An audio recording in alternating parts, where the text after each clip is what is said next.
Hi, it's Vernon again. No one wants to think about this, but it's the truth.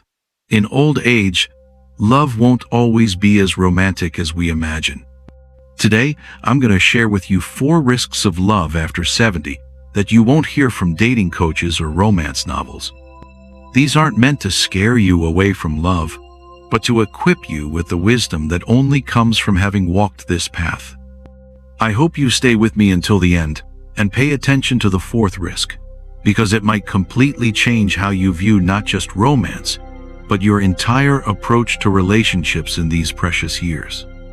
We don't just fall in love, we choose it, with the weight and wisdom that choice deserves. Make sure to subscribe to my channel and turn on notifications so you never miss valuable insights like these. And be ready to save this video. Whenever you need to reflect on these lessons, it'll be there for you to watch and ponder at your own pace. So, let's dive in and explore what these risks are and how they can influence our approach to love at this stage of life.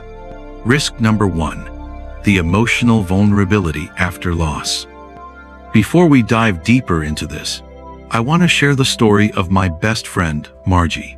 She lost her husband of 48 years to cancer 3 years ago. For 5 years, she carried her grief like a heavy stone in her chest until she met Robert at a bereavement support group.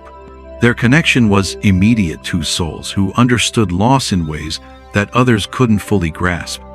What Margie didn't expect was how loving again would reopen wounds she thought had healed. The guilt of betraying her late husband's memory, the fear of losing Robert the same way, and the exhaustion of guarding her heart while offering it to someone new. She thought she was ready to love again, but she wasn't ready to grieve again. At their age, love and grief are inseparable, with one always lingering in the wings alongside the other. This is what psychologists call anticipatory grief, mourning a loss before it actually happens. Dr. J. William Worden's research on grief in later life reveals that seniors entering new relationships often experience this unique emotional conflict. They fall in love while simultaneously preparing for an inevitable loss. It's like planting a garden while keeping one foot in the grave, knowing that each moment of joy may come with the shadow of farewell. Marcus Aurelius, the Stoic philosopher, understood this paradox well.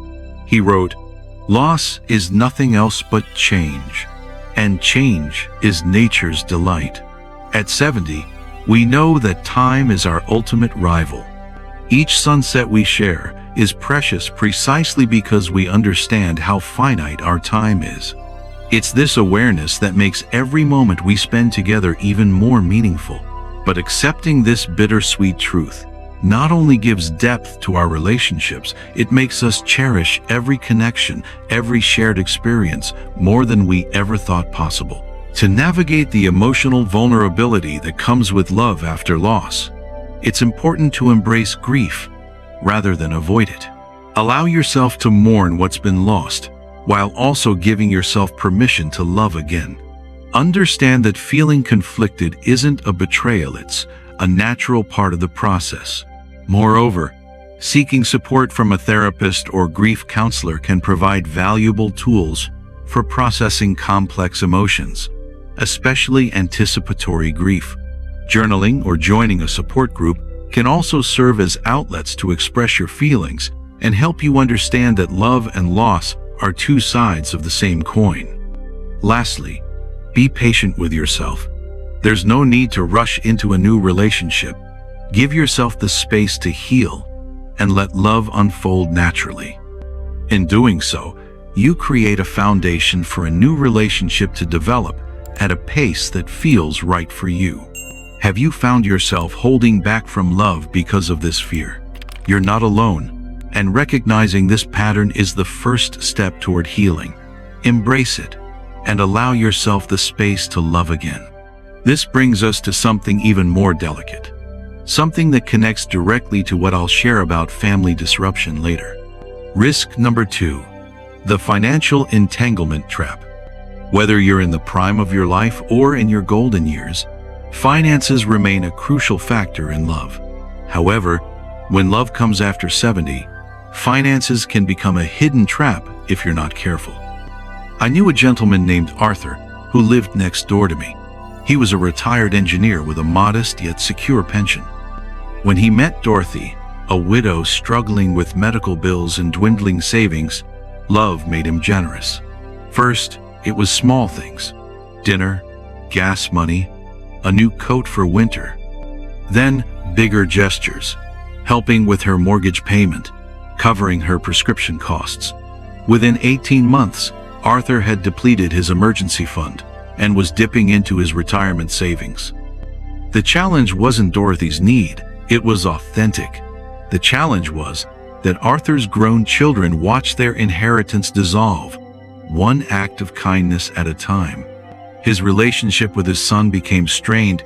His daughter stopped calling. Arthur found himself caught between the woman he loved and the family he'd built his legacy around. This is something experts have also recognized. Research from the National Center on Elder Abuse reveals that financial exploitation often begins with romance, particularly among older adults, where trust is established through emotional connections before being manipulated for financial gain. Not always through deliberate deception, but through the gradual blurring of financial boundaries that often happens when lonely hearts make generous choices. When we seek companionship, especially later in life, we can become more open and trusting, sometimes to our own detriment. The emotional void left by years of isolation can make us more susceptible to offering or accepting help, even when it puts our financial well-being at risk. This hunger for connection clouds our judgment, leading us to make decisions we might not otherwise consider, all in the name of love and companionship. Practical wisdom suggests that before your heart makes any financial promises, it's essential to consult a trusted advisor, whether that be a financial planner, an adult child, or even your estate attorney. Establish clear boundaries regarding money early on in the relationship. This isn't a matter of romance versus practicality. It's about responsibility. Love doesn't require financial sacrifice, but maintaining financial clarity ensures that love can thrive without being overshadowed by financial strain. This financial entanglement often sets the stage for our next challenge, one that touches the very foundation of family relationships.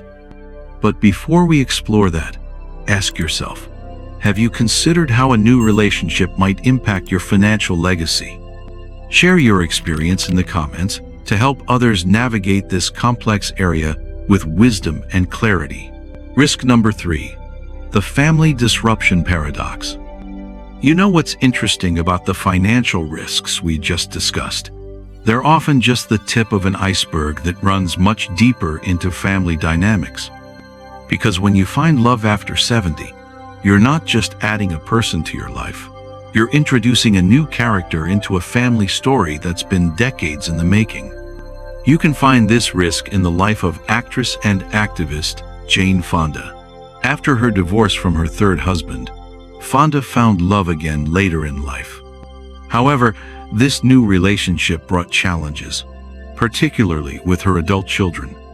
Her daughter, Vanessa, and her son, Troy, initially had reservations about their mother's new partner, given their deep involvement in caring for Fonda during previous health battles and family challenges.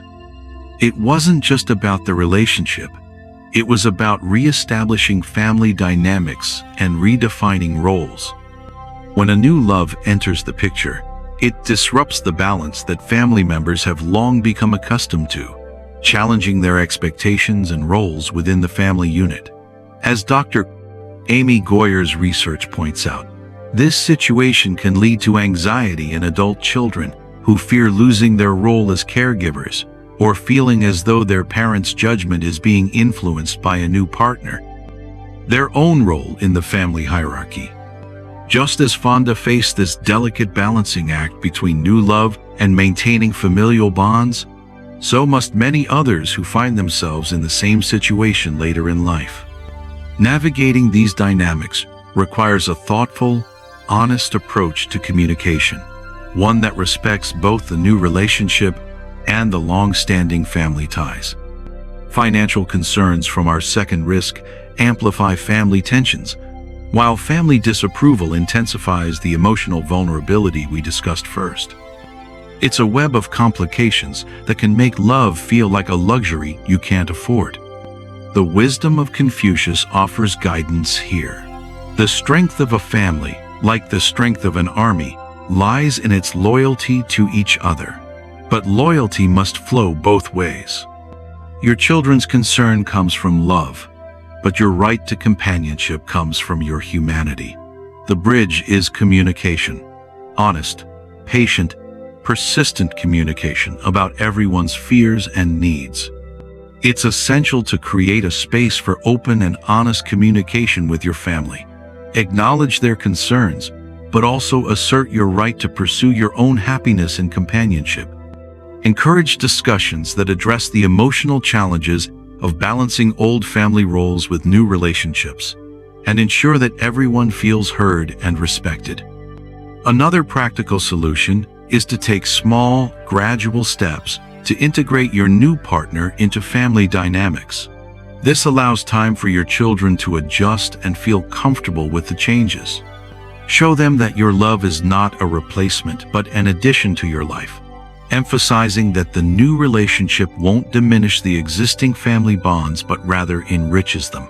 If you know someone who's navigating similar challenges, someone facing the delicate balance of love and family dynamics later in life, I encourage you to send this video with them. It may offer the insight and support they need to move forward with greater understanding and help them manage the complexities of building new relationships while maintaining the bonds they've cherished for years. This family complexity often leads to something even more profound, a questioning of who we are when we love again. And that leads us to perhaps the most surprising risk of all. Risk number 4, the identity crisis of late life love. Here's the risk nobody talks about, the one I promised would change your perspective. When you fall in love after 70, you don't just gain a partner, you lose yourself. Not in the beautiful, romantic way we talk about at 20, but in a profound, unsettling way that challenges everything you thought you knew about who you are. I experienced this myself 6 years ago when I met Patricia. For 8 years after my wife's death, I had defined myself as a widower. That identity gave me purpose. But after falling in love with Patricia, I feel I had to let go of that version of myself. How could I honor my wife's memory while building new memories with Patricia? The guilt wasn't just about betraying my wife, it was about betraying the person I had become. Carl Jung, the great psychologist, wrote about what he called individuation, the process of integrating different parts of ourselves throughout our lives. But he noted that this process doesn't end at 40 or 50. Sometimes our most profound identity shifts happen in our final decades, when we're forced to reconcile who we were, who we are, and who we might still become. This identity crisis is a common struggle for many seniors who find love later in life. It's not just about learning how to love again, it's about rediscovering who you are outside of the roles you've long held. For years, you may have been identified as a spouse, a parent, or a caregiver, and when those roles shift or are redefined, it can feel like you're starting from scratch. This deep internal conflict can lead to feelings of anxiety, confusion, or even depression, even when the relationship itself is healthy and fulfilling. Reinventing yourself at 70 and beyond requires not only emotional resilience, but a deep well of courage to embrace change, move past old identities, and create a new sense of self. The resolution to this identity crisis lies in what I call integrated identity, a process of understanding that it's possible to honor your past while fully embracing your present. It's not about replacing who you were, but expanding upon it. The love you had in the past doesn't diminish the love you experience now. Instead, It shapes and enriches the person you are becoming. Take time to reflect on your past experiences, acknowledge their importance, but also make space for new growth and opportunities. Understand that your past self has contributed to who you are today, but it doesn't define the future version of you. Embracing this balanced approach allows you to step into new relationships with clarity and self-acceptance, knowing that you can carry forward both the love you've experienced and the love you're open to creating. By doing so, you not only heal from the past, but also make room for the full expression of who you are and who you're becoming. Conclusion. So we have 4 risks that nobody wants to discuss, but everyone over 70 should understand. The emotional vulnerability that comes with loving when loss feels imminent. The financial entanglements that can threaten both relationships and legacies. The family disruptions that turn supporters into adversaries. And the identity crisis that challenges our very sense of self. The Sufi poet Rumi wrote, "Let yourself be silently drawn by the strange pull of what you really love. It will not lead you astray."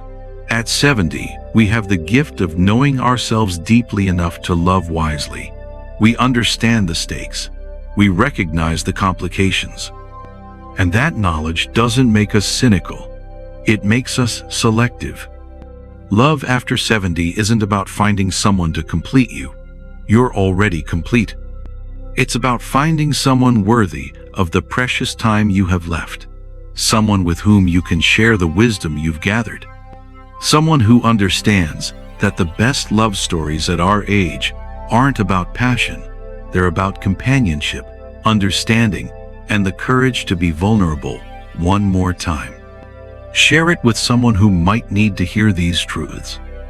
And remember, wisdom isn't about having all the answers. It's about asking better questions. At 70, we've earned the right to ask the most important questions of all. What kind of love do I want?